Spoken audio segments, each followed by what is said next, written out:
Welcome back to another pod. We are joined today with Jason Ansley, the owner of Monster Games. Hey guys, how are What's you? up, dude? How are you? Good. Good. Are. It's hot. It's hot. Yeah, but we're good. Yeah. We're doing really good. It's close to Missouri temperature. It is, but I just talked to my wife, and it's like 80 degrees and not humid in Joplin, so I'm very sad about that. But it's hot here. Dude, it was better temperature this year in Joplin than it was the previous 2 years. Way better. Yeah. Last year was really hot. Yeah. This year was fine. It was good. So Yeah. yeah, we were lucky. Cool. Do you mind just holding that just a little bit higher? Yeah, cool. All right. So I think today we want to talk about kind of, maybe we don't get into specifics of what happened at the event, but obviously a tragedy happened. Somebody passed away. We're not going to speculate on why or anything like that, but it's like you were saying before we got on here, it's an important conversation to have. I guess let's address your concerns first. What does this mean for you as a event hoster that's trying to grow the event and trying to implement new things? What does this mean for you guys? Yeah, man, that is a great question, and it's one that we've been able to bounce around the last 3 or 4 days. I have, one of my co-event directors here with me, Stephen Tackett's here. My wife is not here, who she does just as much as we do. And it's what we've been asking, like, what are we doing to prevent things? What would we do? That's the number one question, right? Is like, we look at each other like, all right, now we don't have all the information, but what would we do? And it spurred some really good high-level conversations where we had to look ourselves in the mirror and just say, are we prepared for something like this to happen? Because it can. Maybe not this particular thing, but an accident can happen. We do multiple things that are dangerous. I mean, somebody could literally fall off of a rope and break their neck, right? It could happen. And there are things that we've talked about, but this raises the level of, are we doing enough to protect our athletes and to honestly put them first? And that was one of the first things my wife texted me, was she's just like, what does this look like for us moving forward? And I've had so many people stop me in Vendor Village and ask me if I'm okay, and which I found very interesting. And I'm just like, yeah, I was like, we're okay. And they're just like, what would you guys do? And I don't really want to answer that with them in that setting, because a lot of them are athletes, and honestly, we're still processing it on what we do. And every situation is different. Monster Games is a large competition, but it's not as large from a spectator standpoint as the CrossFit Games. So I think we have to look at it different. My wife and I, we make our living doing this. We talked last year at Legends where we walked away from our gyms because we were passionate about taking care of the athletes. And so, man, it hits home because it's how we eat. It's how we feed our family. And it for sure, I don't know that I have the right answer for what we would do if this happened, because I don't know if you can answer that until it happens. Hopefully it never does. But I know that we would circle people up with us in a room that we trust. And we would say, we need to walk through scenarios, and it can't just be Jason making a decision because this is my gut, because my gut is wrong a lot of times. So, we have an executive team that we trust, that we just this year formed, funny enough. We asked to come to our house, sit down around a table, and we said, you guys are people that we trust, and we want to compensate you for your time. And here's what it looks like behind the scenes. Like, are you guys willing to walk through the Monster Games season with us? And they agreed to do that. And so, we were able to meet, and they got to see things. And so that way, when the weekend comes and things happen, you have people that you can grab that are in your camp. They don't have ulterior motives, and they want to protect you. And so I think those are things that we're putting under a magnifying glass right now. So there's like so many questions that I have and so many opinions of over the weekend, as somebody who still like considers myself an outsider to CrossFit. I've even had people text me like, what do you think about what happened? And I say, to be honest, I think it's negligence at the highest level. this is my opinion. I'm not speaking for anybody. Right. And by the way, my condolences to the family and everything like that. And I hope that as well as you can be, that you are well. Right. It's a hard time, but I think personally it's like negligence on CrossFit's part, because it just seems like there's so many pieces that could have been easily thought about. And I think with all the moving pieces that they have, little things like this can get overlooked. However, these are like anytime you're working out in a high intensity capacity, or you're multiple points, like the heat, open water, running, you're doing a whole bunch of stuff, you're dealing with fatigue and all this, like all the little things should be looked at. And so somebody that texted me that's out of the CrossFit world, they're like, this is just bullshit. It's like, how does CrossFit ever expect to be considered a professional sport or anything when things like this are happening? Yeah. And this isn't like a regular occurrence at all, but it kind of adds to I've said this a few times to a few people. This is exactly the shit that people look at CrossFit and think it's just a circus act. Right. You know, because there's just always something. There's always something going on. Right. I think it becomes about trust. I think I can't speak to a lot of things behind the scenes at CrossFit, nor do I want to, but I will speak to what I think is important to build up, and it's trust with the community. And if that trust has been lost, the first reaction is going to feel gross negligence, whether it is or isn't. It's going to feel gross negligence. It's going to feel like it's all about the money, all of the things that you read on social media. Yeah. And that's because there hasn't been a trust built up with the community and with the over the years, it being consistent, right? Mm-hmm. So how often has it changed over the years? The schedule changes, the season changes, the process to get there changes. Regionals turns to sanctionals turns to semifinals. So you start to lose trust when there's no direction, there's no vision, and there's no focus. Yeah. And so the one thing I can say about, again, I want to make sure I'm speaking through the lens of Monster Games. I don't want to speak through the lens of CrossFit because I'm not behind the scenes. I can speak to what we try to do, and that's what I want to say is we try to build trust, and we build trust through consistency of schedule. We're always roughly the same time of the year. Everybody knows that we're a July competition, right? Mm-hmm. Monster Games in the summer. We're always in the summer. We market ourselves as the end of season competition for athletes that don't make it to the games, right? That's who we are. Mm-hmm. If I was to come out in November and say we're now going to be in October, although there may be a reason for it, the people that follow us and put us on their schedule and do it, there's something that you lose there. There's a piece of trust that goes away because they'll never understand behind the curtain of what's going on. They just know that we're just all of a sudden changing what we're doing. Right. And trust is lost. And consistency, we have a swim of it. So we can't sit here and talk about it without addressing the fact that we swim. And what do we do for it? Because that's what everybody wants to know. Nobody pays attention to it until it happens. But the number one question I've gotten this weekend is, how many lifeguards do you have? And so it was packed with lifeguards. It's packed with lifeguards. So we adhere to the city. We use the city pool, and we hire their entire staff. So we rent out the entire park. So all managers and staff we pay for. We pay for their they come in early. The swimming pool that we use doesn't open until 1 o'clock in the afternoon. So when we start at 6:30 in the morning, lifeguards are required to be there at 5:30. So our athletes are allowed to get in the water at 6. They can't get in the water at 6 until all athletes are on stand. So those are things that we do behind the scenes, and we work directly with the city on that. So again, not saying that did not happen. I don't have any idea. I'm saying this is what we do. So we work with the city directly. We have multiple meetings about what that looks like. My daughter is actually a lifeguard.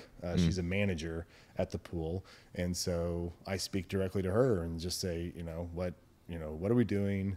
What do I need to know? What's in place? Our I's dotted and T's crossed. So we have that unique relationship there. We have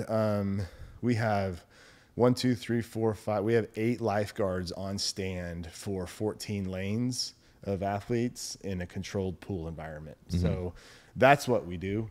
And it doesn't mean that we're perfect and man, I just nailed it on the head. That's just a process that we work with the city to figure out how to make sure we're protected. And so I think when athletes show up, I think there's a level of comfort that they feel. They don't feel like they're not being watched. And that's our job. That's what we can do. Yeah. I think a lot of people have opinions online, right? They're talking about run before swim was stupid. Swim before run is better. I think that in terms of the order of events, I don't really think it matters that much so long as things are controlled and that there's safety in place for it, because the test of fitness is the test of fitness. So you're trying to look for a certain stimulus. So I don't really think that that's the thing that they should focus on. And on the other hand, too, I think that people are talking about open water versus pool. Like, what should they have done? I think that pool would be a good idea, but at the same time, I get the open water thing. Right. So what do you think? Like, where's your head at with that? Well, I mean, I can tell you, I guess I'm releasing breaking news, but we were looking at doing open water in 2025. Yeah. So, and why we're looking at doing open water is different than why CrossFit did open water. We're looking at doing open water because we're looking to have 1,000 athletes, and it's hard to get through 1,000 athletes in 14 lanes at a time. Yeah. So has that made us reevaluate it? I would say yes, because I do think it's important to sit and realize the difference between the level of swimmer that you have to be to swim open water versus a pool. And so that is a conversation that my wife and I have had, Stephen Tackett and I have had about what that looks like. And so that's, again, like, I believe that things happen and you can grow from them. And, you know, there will be trickle down effect that affects our competition in a negative way. Mm-hmm. I hope this is one of those things that trickles down and affects us in a positive way, where we get better and maybe we make wiser decisions. Although I don't think there's anything wrong with people that swim in open water. I don't. I've competed at Granite Games when they had open water swim. I never felt unsafe, and I'm not a great swimmer. Mm-hmm. I competed there as a master's athlete in 2018, and we had an open water swim at the lake, and there was lifeguards on paddle boards with noodles everywhere to give you a noodle and to make sure that you were safe. And so I never felt unsafe in that environment. So do I think as Monster Games we can produce an open water swim safely? I do. Does it mean that we're going to pull back and wait? Maybe. It's possible. You know, we have to look at that. I don't want to create a barrier of entry to an athlete coming and experiencing Monster Games. And if that means we have to wait a year or two to make sure we're dialed in because we are moving to a new city, then that's what we'll do. What comes to mind in terms of like safety protocols though for an open water swim for you guys? Especially with the volume of athletes that you'll have. I mean, you have to rely on people that have done this before, right? And that means when you're working with a city, I can tell you in particular, one city we're working with, they won't even allow us to provide staff for the open water. They take care of it. You pay a fee. They're used to having triathlons run at this lake. They do run swims there, bikes there all the time. And they're like, for X number of dollars, our staff handles it. We used to do it. We do it all the time. We take care of the buoy markers. We take care of the paddle boards. We take care of the jet skis. We take care of the kayaks, and we hand it. And so you sign a contract where they are managing. There's an actual management company that actually manages the event for you. And that gives me great peace of mind because I'm not a triathlon manager. I know that I love to test that stuff. It's part of what makes Monster Games unique. It's part of why I want to go into open water. And so again, I rely on people that have done it before, and they know. They can say, Jason, this is what you need to have. You have X number of athletes. You're running 40 people every 6 minutes into the water. Like, this is what we have to have, and this is what it costs. And you either agree or disagree. And so you're like, okay, well, I can't do that. So you pull back how many until, it's a negotiation based upon what you're comfortable running into the water and what they're comfortable managing. And if they say we can only manage, 30 athletes at a time in water, then that's how you do it, because you're handing that off. What's interesting to me though is that they've done this like a number of times, right? So albeit that it could have been a freak accident what happened, right? Like you could have had a health condition or something like that. My immediate thought is, there's that story of the lifeguard who like turned the guy away or something, right? That jumped in. Yeah, we've all heard that story. Yeah, is it? I don't know if it's true or not. Yeah, I mean, I'm for sure not commenting on that, but yeah. I have no way to know. But the stories are out there on social media from I first firsthand eyewitness accounts. So they are what they are. My question is just like that. If they've done it this many times before, what do you think may have changed or may not have changed? You know, again, that becomes speculation on the back end with you're in a new city. Yeah. I don't know what those protocols were with Fort Worth, right? Sure. I don't know. Yeah. I don't have a way to know. And I can say from, again, very, very interesting that we're going to a new city as well.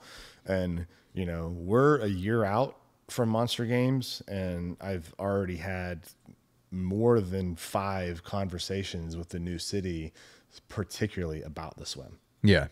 And so I know it's a concern for the cities. I know they want it to go well. And I know, and again, I can't speak for Fort Worth because that's not one of the cities we're looking at, but we're looking at large cities, Kansas City, Oklahoma City. And so these cities are asking lots of questions about it. And I've been very pleased. And this is prior to this happening. And so now hindsight, looking back on that, I'm like, man, they're being very proactive about that. I would have to assume the city was very proactive. Yeah. And then I don't know after that where that would go, because I don't know at what level I have an authority to override anything. I don't know that. Right. I know that I would choose not to because I've not done open water swim before. I think pools are pretty cut and dry, right? You're only allowed 1 athlete in the lane at a time. So it's pretty easy to control. That's why we've done it. We did our first swim in 2019. We had our first swim. And so we're 6 years into swimming. This year is going to be year 8 for Monster Games. So we've never had any issues. Now, that doesn't mean we couldn't have. But I do believe that if we would have, like, there's people on scene prepared to do it. We've had more issues with running than we had swimming. Yeah. Because oddly enough, we run after the swim. Yeah. Right. So I think just as many things can happen when you're running hot, tired, fatigued, all of those things too. Yeah. You can have a cardiac event just as easy there. You're not in water. So you can have a cardiac during any of these events. Right. You could have a cardiac event, and people are just like, so like one person said this, the swim run thing, and now everybody's latched on to this idea. It literally makes no difference. It's just the level of fatigue that happens that kind of makes the difference there. I do. I think we're dealing with elite athletes, and I would take probably not a very large leap to assume there was some sort of cardiac event that caused it. Yeah. What how do you think that this you had mentioned that you think it may affect you in a negative way? Yeah. Trickle down. Why? What do you think could happen from this? You know, maybe I read too much on Twitter and Instagram, but I think people are angry. And I think people look to us as leaders to protect them, and I don't think they feel protected. And that's scary for me because, you know, we had nothing to do with this, but we're going to be lumped in that group. And so that's the trickle down that I think we're talking about. I think we're talking about, you know, any event that advertises swim, are you instantly going to be put on a radar, and everybody and their brother is going to be ready to jump down your throat if you're not doing. And maybe that's what keeps us all safe, right? Maybe that. So, but there's 2 ways to look at it, and I'm a very aggressive event director as far as that goes. Is I like to push the boundaries on things. And then I have my wife who's like, "Oh, we can't do that." You know, here's why, and that's, you know, why we've been married for 25 years. So those are just things that we have to look at. But it can also trickle down in a positive way where maybe we start to be looked at as people who can be trusted, and we become more than just an alternative. And I'm not trying to be anything more than what we are. But if we are trusted and people have had good experiences and people do know that we're going to protect them, you know, maybe that bolsters us up a little bit, and maybe it actually, we tighten our ship. We keep our executive team in the loop of what's going on. I'm probably more transparent than I probably should be with our athletes. I try to tell them everything. I think that's a really positive thing. Okay. For sure. So something I still like, I think I mentioned this already. I still consider myself an outsider from CrossFit. So one thing though, we had a discussion a couple nights ago when everything transpired that I have a really hard time with is people do not seem to separate CrossFit from CrossFit. And what I mean by that is they don't know how to separate the methodology from the business. Yeah. And so I think that that's a huge issue, because now what does this mean for outsiders, affiliate owners, outsiders joining affiliates, because they're not going to separate the methodology from the business, or even your everyday weekend warrior CrossFitter to the elite level. Right. Well, I have a degree in marketing, so I graduated a long time ago. Like 10 years ago, right? Yeah, 10 years ago. Yeah. With a degree in marketing, and I spent my we've talked about this before, but I spent my previous life as the director of sales and marketing for a company for a long time. So day one, when I started CrossFit, it was one of the very first things that I noticed. I was like, why is the logo the same? Yep. That to me is a brand marketing thing, that if the sport of CrossFit's logo was different, from a mindset and a mentality of just visually what it looked like, I think you could easily break them apart and you could talk about it. But when you're trying to explain the difference to somebody, but the logo's identical, the branding is identical, the people are identical. One time Dave Castro's over the affiliates, and then he's the director of sport, and then he's back with the affiliates, and then he's the director of sport. Like, there's no delineation. They're not two separate companies. It would be, I have a personal training company, right? It's not called Monster Games, right? Mm-hmm. It's called the Training Depot. It has nothing to do with the Monster Games. It has to do with investing in people personally and making them personally hit the goals that they have. And I have the oldest person that I train is 83 years old. He comes to my garage, and he doesn't know what the Monster Games is. We don't ever talk about the Monster Games. He has no clue what I would be even talking about if I talked about the Monster Games, because he knows he comes to the Training Depot. Yeah. And it's that simple to me. Yeah. Now, I'm sure I'm oversimplifying it, but from a marketing standpoint and strategy, if you're not going to attempt to separate the two, then expect to be lumped in together. Yeah. So what do you think that this does overall for the sport of CrossFit versus the methodology of CrossFit? Because at the end of the day, it's a business. And so people are going to hear this tragedy happened, and like already CrossFit is like kind of like, dude, let's just be honest, right? Like powerlifters, bodybuilders are like, CrossFit's gay. Like they're doing those weird pull-ups that, like everybody's getting hurt, because the only thing that's ever shown with CrossFit are the highlight reels of people like having bad form, cycling barbells and things of that nature. And now it's one more thing that's kind of added. So, well, somebody died. Did you know that? So like people are going to die, and you shouldn't do CrossFit because somebody drowned in a pool or in a lake. And guess what? If you do class, you have to swim in a lake too. People don't know that that's not actually the meat and potatoes. Yeah. I mean, I don't know that publicly you can get around it. Yeah. Unfortunately, I think that, we're now, CrossFit started in 2000. When was the first affiliate? 2007? I don't know. Am I wrong on that? I'm probably wrong. I shouldn't say that. It was a long, I think. How are we at? How are we doing? So, so I think it's hard. I don't really have an answer. I think they created the problem a long time ago. I hear it too. Like I used to be an affiliate owner. Mm-hmm. I run a competition.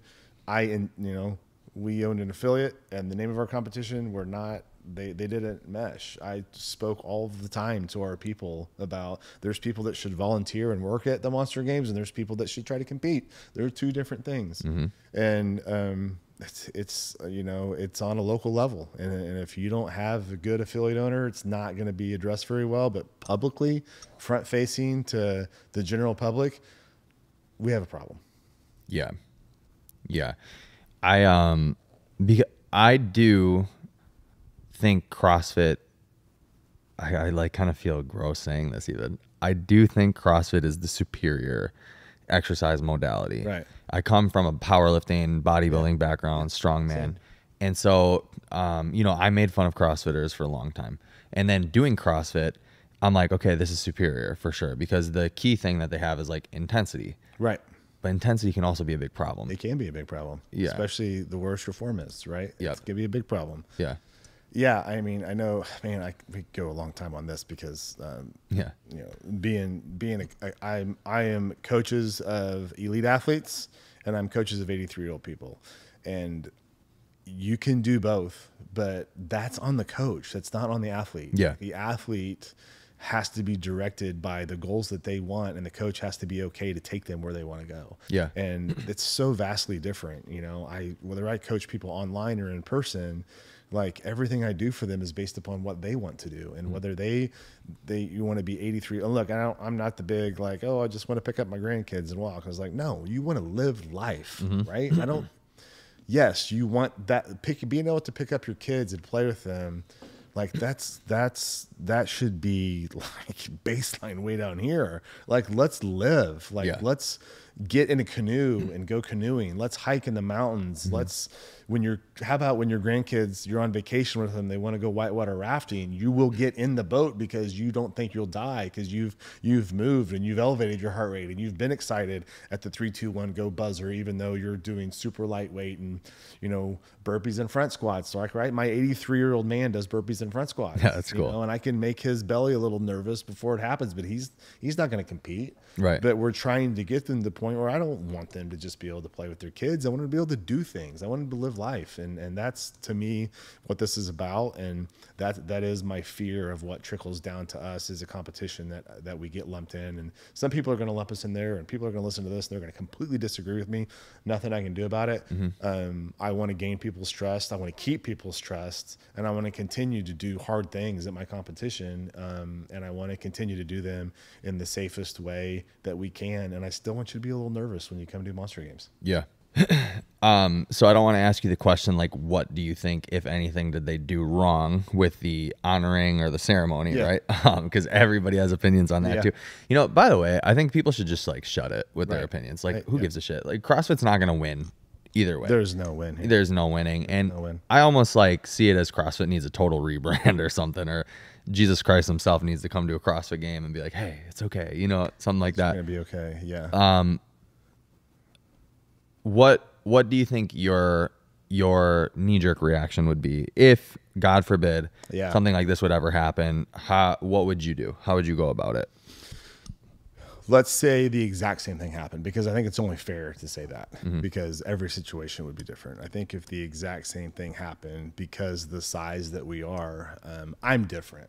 I would gather my sponsors together. I would gather my vendors together, and I would gather my executive team together. And I think you have to bring in the people that make the weekend financially feasible for everybody. You have to bring them to the same room. And I think in our situation, because Monster Games is trusted, I think I would probably be very heavily leaning on the side of like, we need to cancel the weekend. And what does that look like for our sponsors and vendors, right? And understanding that we're going to ask you guys to carry this load with us because we asked you to come carry the load to put it on. They're not responsible. I'm just saying, from a financial standpoint, to make things whole for everybody, you can bankrupt Jason and Heidi, or we can decide that we're going to carry this load together. And, you know, where are we at with all of them? Now, again, that all depends. If they all point the finger at me and say, well, you didn't do this, why would I carry that? I have to be able to look myself in the mirror and say, you're right, I failed here, and that's on me. Then that's a different conversation. But if I did everything that I could do to make something happen, and I'm going to assume that I would have, then I think we bring multiple. I'm different. I'm not going to sit down with Heidi and I in a room and make this decision and just go announce it. Like, I'm going to bring those that came with me. I told First Form this a long time ago. Well, the very first time I ever sat down in their office is like, here's what I'm wanting to do. And I laid out my 10-year vision for Monster Games. And they were just like, okay, well, what does that mean? I was like, well, I can't do it without you. Like, I'm good, but I'm not that good. I was like, I need you. I need a partner to come with me and do this. Well, if I'm going to do that in the beginning, then, and I talked to Force Firm about this yesterday, like, right, they're here. The guys that I deal with are here. They're doing some stuff off site. And I just pulled them aside and we had a great talk. And I said, what would you expect from me? And then it was like, you know, we expect to be brought to the table like you did the first day. And I completely agree with that. Now, at the CrossFit level, can you do that? Probably not, because they answer to other people than are people that are here, right? There's a private equity group involved. I don't have a private equity group. I'm the private equity group. So it is different. But I would lean towards bringing them into the groom. And I think we would need to cancel the weekend because of what it is, because athletes are not making their living off of doing the Monster Games. Yeah. I don't think most athletes in the CrossFit Games are even making their living off of doing the CrossFit Games, right? Well, most of them. I think it's okay. There's different levels of athletes that are doing this, and it means more to them. But like, I can speak to some people that I know, and I know that if they finish, 15th at the CrossFit Games, the money matters. Yeah, well, sponsors and stuff, right? Yeah. Yeah. Well, they make money too. Yeah. Yeah. Oh, does everybody make money? Everybody makes money. 15th place is going to get you 25 grand. Yeah. I guess one of my big problems with CrossFit is that the stakes are like so low. In my opinion, is like, it's a professional sport. I have my opinions on whether it's a sport or not. But not everyone's paid. Right. And so I'm like, well, any professional league has some sort of pay, right? Like even your not your field league, but like your B league, basically, MLB, right? Like what are they called? I'm spacing on the minor league systems. Yeah. Stuff like that. Yeah. Whatever. Even they get like 40 grand a year, and then like their food is taken care of and travel and stuff like that. You know what I mean? And CrossFit doesn't have any of that. We could spend a long time on that. We could spend I have a lot of opinions on that too. Yeah. It's because of the feeder system, right? Like, right. Here's something, could Monster Games, Desert City Classic, Fittest on the Coast, the Fittest Experience, Metcon Rush, 205 Throwdown, NorCal Classic, could we be feeders to CrossFit? Dude, I have been saying this for so long, right? That one of the CrossFit's biggest problems, I don't know how they haven't figured this out. One of the biggest issues with the sport in general, and probably has something to do with HQ and all this stuff, is there's no sanction. So there's no events that lead to the CrossFit, the main thing. 100%. And in powerlifting, weightlifting, everybody, basketball, soccer, everyone has a sanction. Right. Everyone is feeding into like the final thing. Right. And CrossFit doesn't have any of that. So it's not just like we're getting off of the safety stuff and all that stuff, and that's fine. But it's not just that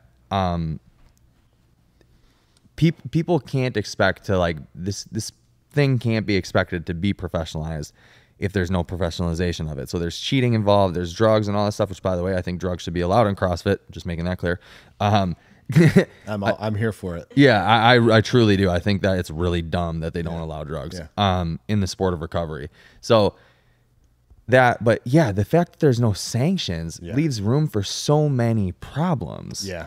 I said at Pasadena, not this past semifinal before, and I went as a coach of an athlete that was there, and I got to go to the Players Association meeting that Brent Vikowski and Patrick Feldner put on, and I listened to him, and I just spoke up, and I just said, guys, like, if you're not willing to walk out on the floor, and at 3, 2, 1, go, every athlete not move until there's an accepted Players Association, like, you're going nowhere. Dude, right? Thank you're you. Going nowhere. And they're just like, well, not everybody would do it. I'm like, well, then you will never have a protected athlete group ever if you're not willing to strike. Like, and I'm not a strike guy, like, right? But I was around. I mean, I'm old enough to be around when, you guys don't know what this is, but when Tony Gwynn was hitting 400 before the 1994 strike, there was no World Series in Major League Baseball in 1994. I was in college. Right. This is in my lifetime, the height of me being excited. I played college baseball. Like, I was a college baseball player,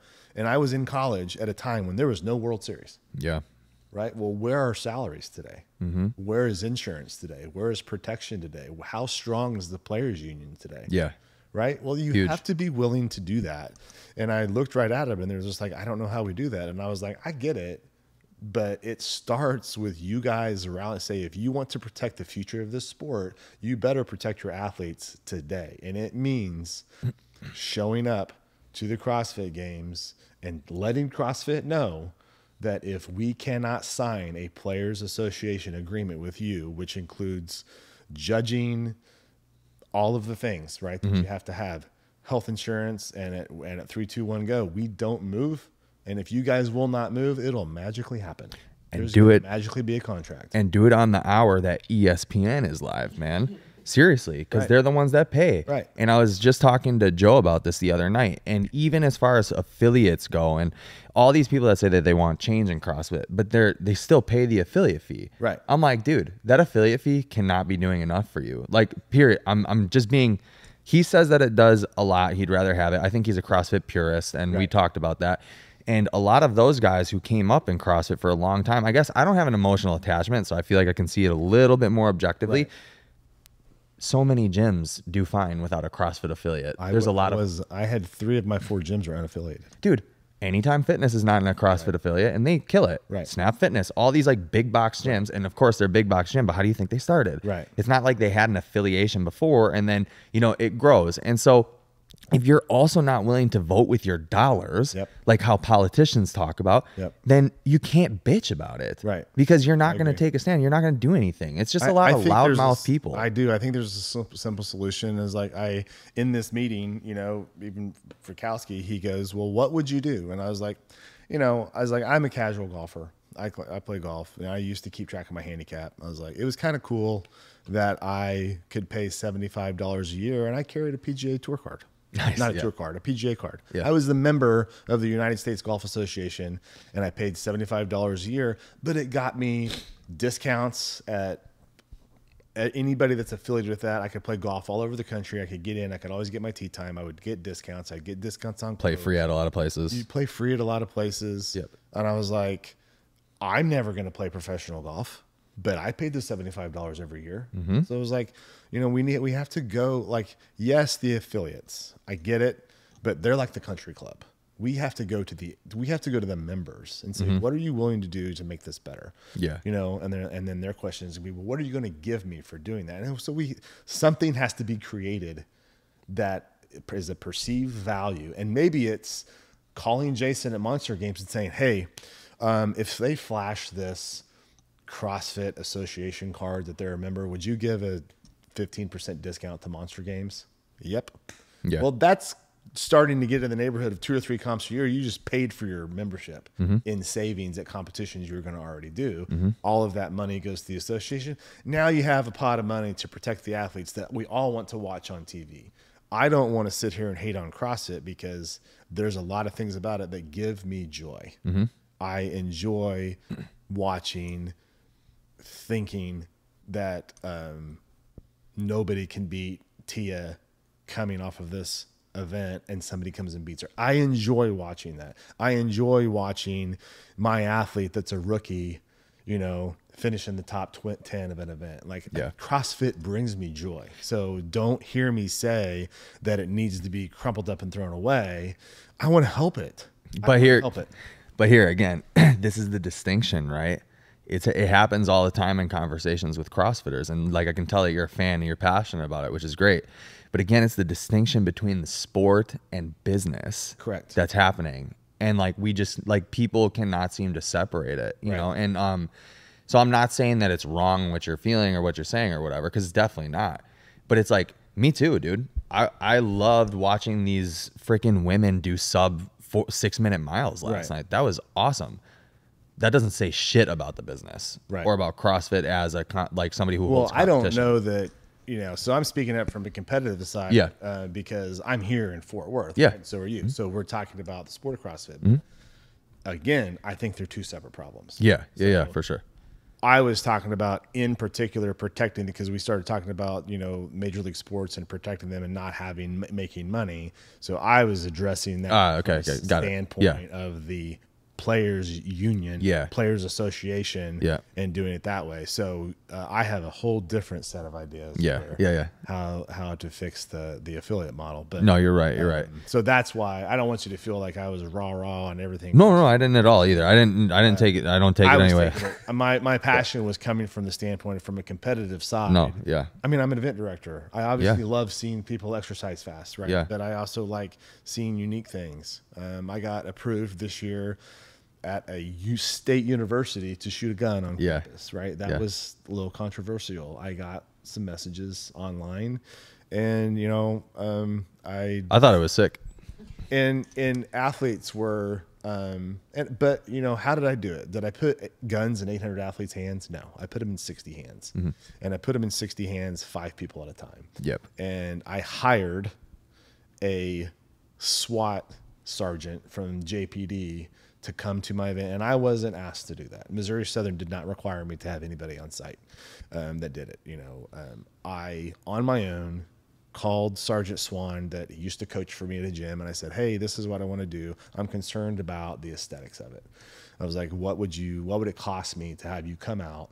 I want you driving your Tahoe, your blacked out Tahoe, onto the track, and I want it parked there. And I want you standing there. He's 6'7". I want you standing there in uniform, and I want you engaging. Like, you're not a security guard.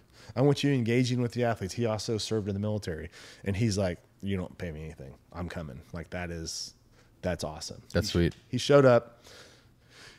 We had a practice for an hour. I let athletes come at 7:30. The event started at 8:30. They had an hour to shoot. They could shoot there all the way. And he got in line with them, and he helped these people figure out how to break the barrel, load it, aim, all of these things. And it became, again, another level of athletes trusting me because there was something that we did that no one asked me to do, and I didn't have to do. And so those are just the things that I get excited about, is like, if I'm going to try something unique, my athletes have to trust me.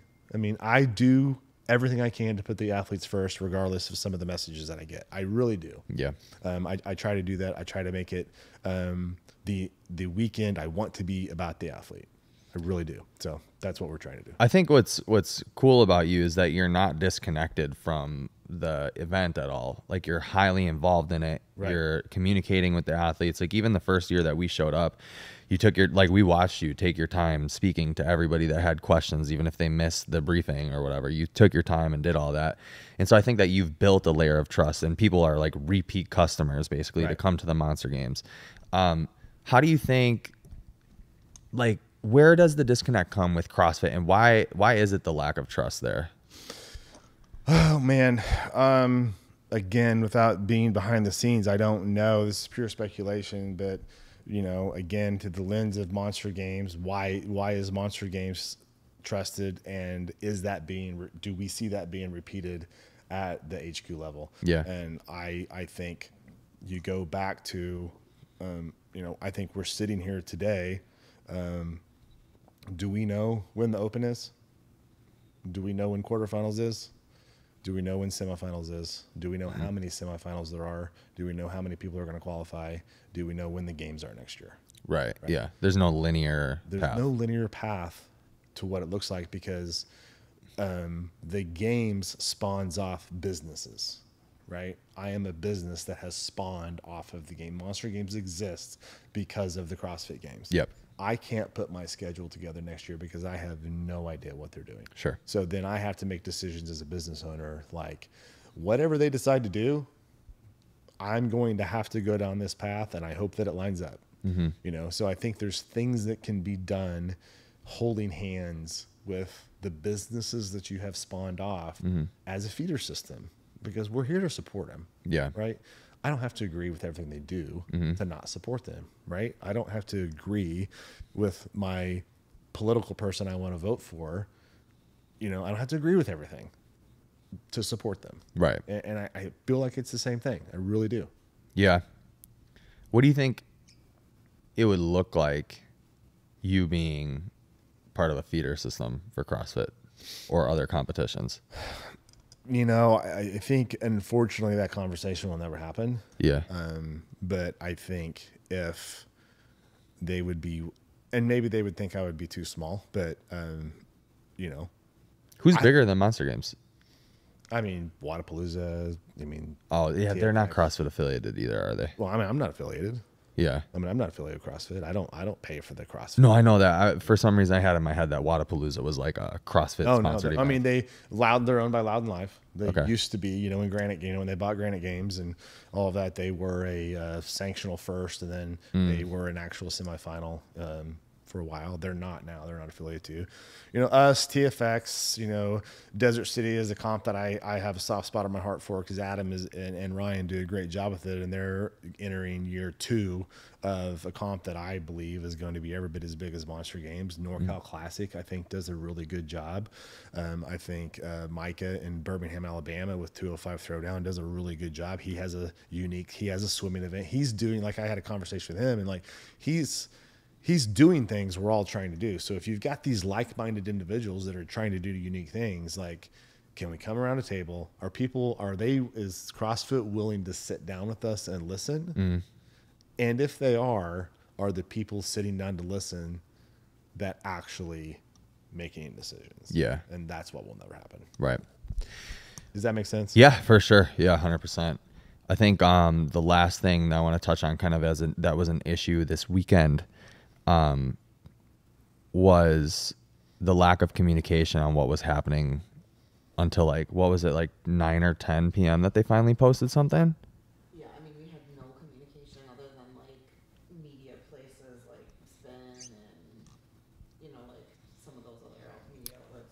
So even as, like, a smaller level or a smaller comp, how would you have handled that? I try to over communicate. I think most people would think that I do. We did a Survey Monkey at the end of it went out. Heather, I'm sure that you got it. We send one out, and I want to know, how was the communication? Tell me. And sometimes they're hard to read. Yeah. Right? Because you don't want to hear bad things about you. Yeah. And so as I read through them, if I get my responses that tick above 10%, I start paying attention. And so that's one of those things that the negative comment. So if I'm asking a comment about communication and there's 11% of the people are scoring me as there was not enough communication, like, I have to start reading all 11% of those responses to see, is anything in that 11% consistent? And is there anything that I was like, you have to say, oh man, they're right about that. And so my communication email on the Survey Monkey we sent out was we're at 2.7%. We're unhappy with the communication. I don't even worry about it. I can't lose sleep over 2.7%. Yeah. But we have questions we ask that we get over 10%. I have to address them, and it's hard. It sucks. It sucks reading bad things about yourself that are consistent. But what I do find is if I see the same problem repeated over, I'm like, we have to address it. Yeah. We have to address that problem. I don't know if that's happening. Okay. So to go back to the question that you actually answered me, I might have dodged it, but you said... No, you said you over communicate. Yeah. How would you have handled it? I was like, we had a delay of weather this year.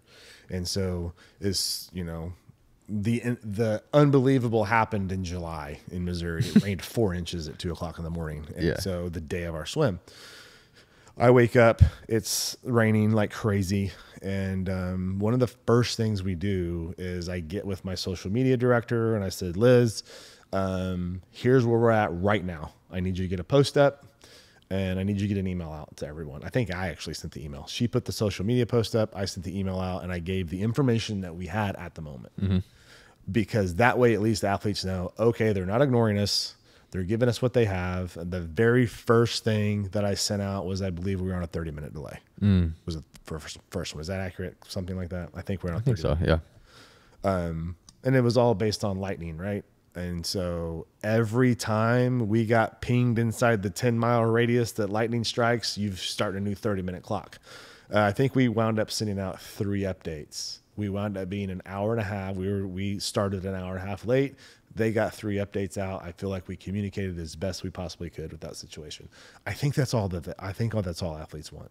Yeah. You may not be able to tell them everything. Tell them what you know to be a fact, and they'll be okay. And if that is, as of right now, we don't know if there's going to be games. Then tell them that. And then that way they don't know. That way they at least know this is up in the air. They're going to assume it's up in the air, and that's when all the chatter starts. Yeah. If you come out and say, it's 11:30 in the morning, as of now, all events are canceled. We do not know if we are continuing on the weekend. We will address you at 4:30, right? You just bought yourself 5 hours of freedom. And then at 4:30, you better say something. Yeah. And if you don't have but one piece of information to give at 4:30, then you give that information, you explain why this is the only information that you have, and you say, we are in a closed door meeting with athletes from 4:30 until we have this resolved. Everybody relaxes. It's 4:30, they're in a closed door meeting. They can wonder what they're happening all they want, but at least they know, because that's what was happening. I just happen to know that because I had an athlete in that meeting. Yeah. So you communicate that. You communicate that to the public. You put it on social media, right? And people stop talking. Yeah, I was just going to ask. That was like my follow-up question is, do you think that CrossFit owed the public this communication? I do. It's no different than at Lightning at Monster. Okay, that's not fair. It is different than Lightning at Monster Games. Communication-wise, it's not any different because there's more than just the athlete showing up. People have to get up and drive people to the pool, and they're trying to figure out kids, when they're going here, when they're going there, what time does their heat start? Do I have time to eat breakfast? Do you want me to go get you coffee?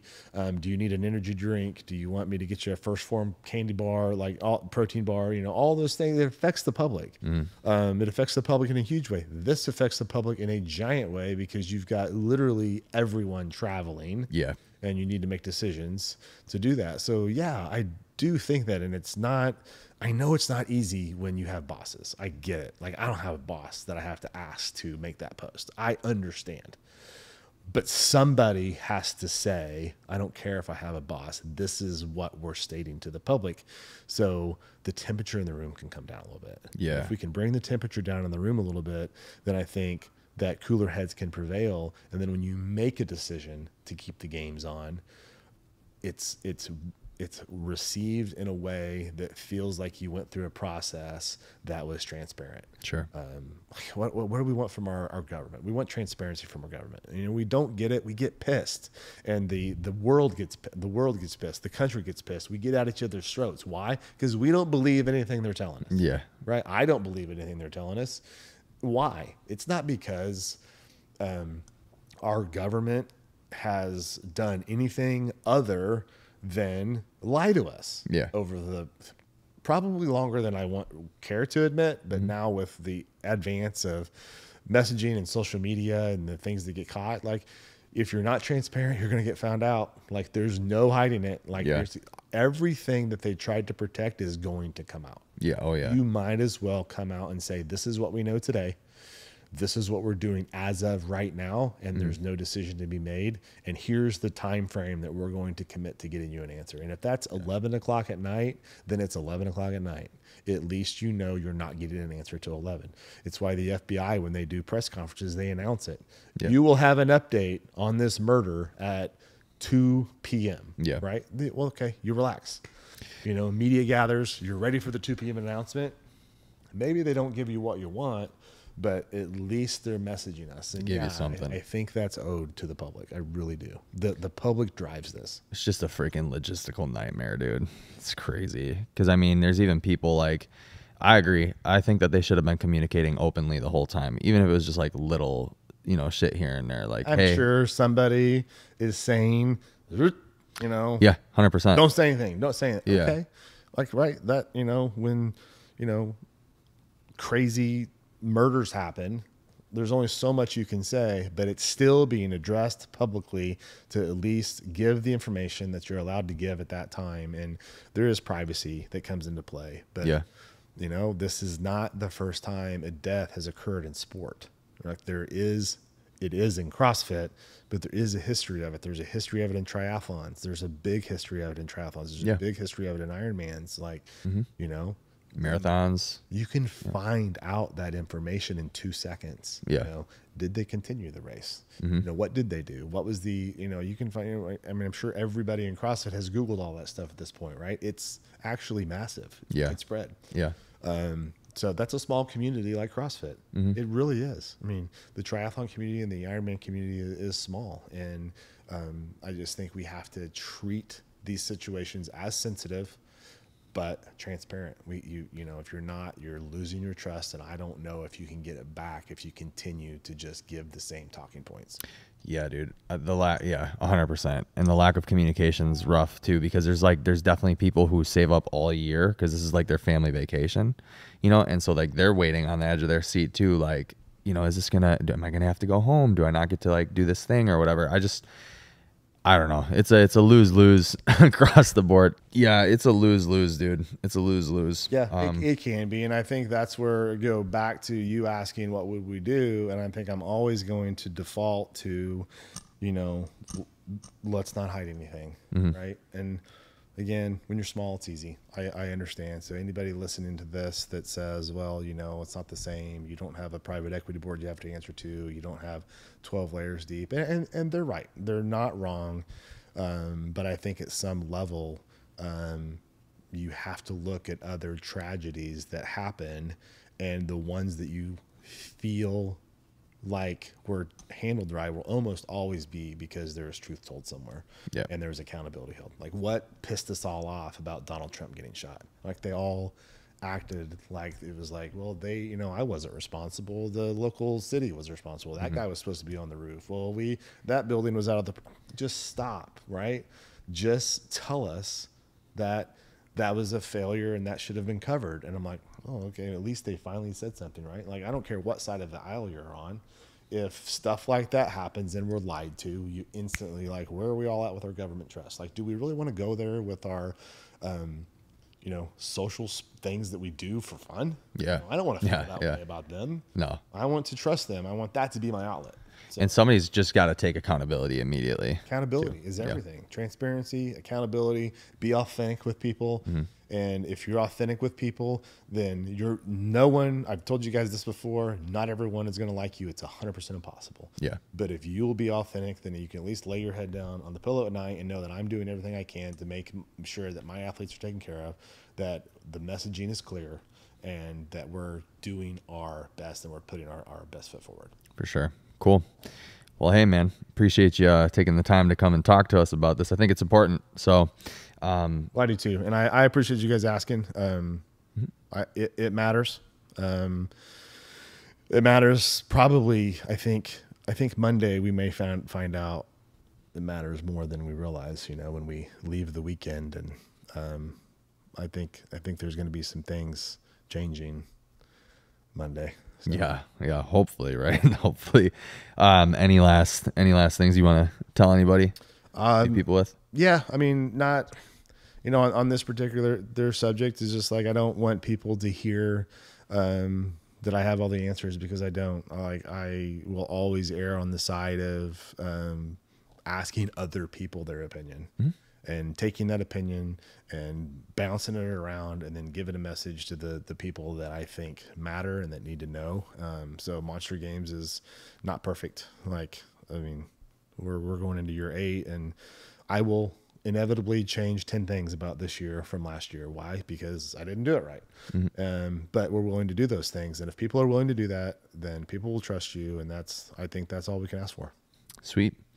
All right, dude. Well, thanks so much for joining us. Thanks, guys. Appreciate you.